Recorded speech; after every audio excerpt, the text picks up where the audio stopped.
Next, we're going to install MySQL Workbench. It's similar to PHP-MyAdmin, but also has a few bells and whistles that we may want to utilize. Let's go to the download link, and you'll be taken to this page.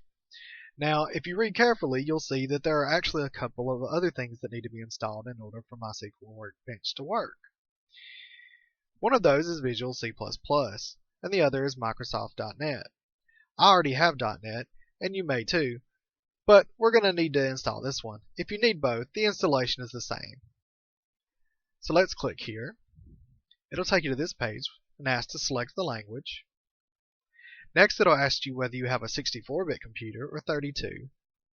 Click 64 if you have that, which is what I do. Click Next. It's going to start your download. It's fairly small. So now that that's downloaded, we'll just click on the executable, click Run. It'll open up and ask you for you to agree, install, and it only takes a second, and now you have it installed. Simply close this. Let's go back to the original page, and now we're ready to install MySQL Workbench.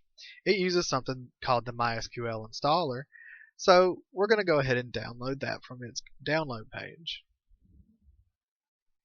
If you scroll down a little further, it'll have two different options for you. Let's use the smaller one, as it doesn't download anything we don't need. Scroll down. You don't have to use or sign up anything. Just click No Thanks, Start My Download. Save file. It too is fairly small, so let's open it. You may get a small warning, but this is from Microsoft, it's harmless. Click OK, Run. It may ask if you want to upgrade. Just say no for now. I accept. Next. Now we only want part of this, so we're going to go to Custom, Next, Open Applications, MySQL Workbench, Continue Opening, and select MySQL Workbench. Now if you don't have all the necessary components, this will be grayed out and it'll tell you what you're missing.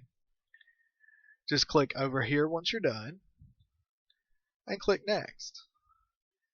That's it. Now we're ready to execute. And it's begun the installation. Once the installation is complete, just hit Next, and it'll ask if you want to launch. We will. And that's going to bring us to the setup. Now, to create a new connection, simply click the plus right here, and you'll see the connection window. First, let's give it a name. Let's call it Example Database. Next, we have the connection info. If you're connecting to a server, you may have to modify this a bit to connect to the right place, but for now, we're connecting to the instance we just made, which is local, so this is all already correct. Next, click OK, and now we actually have one set up. There may be a short warning, but it's just telling you that Workbench and the MySQL version we installed are different. It's no big deal. And now you've created the connection so that you can see the database that we created earlier. Now there's nothing in this database yet, but we'll go over that in our next video.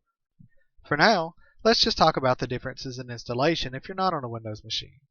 If you're on a Mac, you can get the same file we did earlier at the provided URL here. Once it's downloaded, double-click the downloaded file, and then drag MySQL Workbench icon onto the application folder.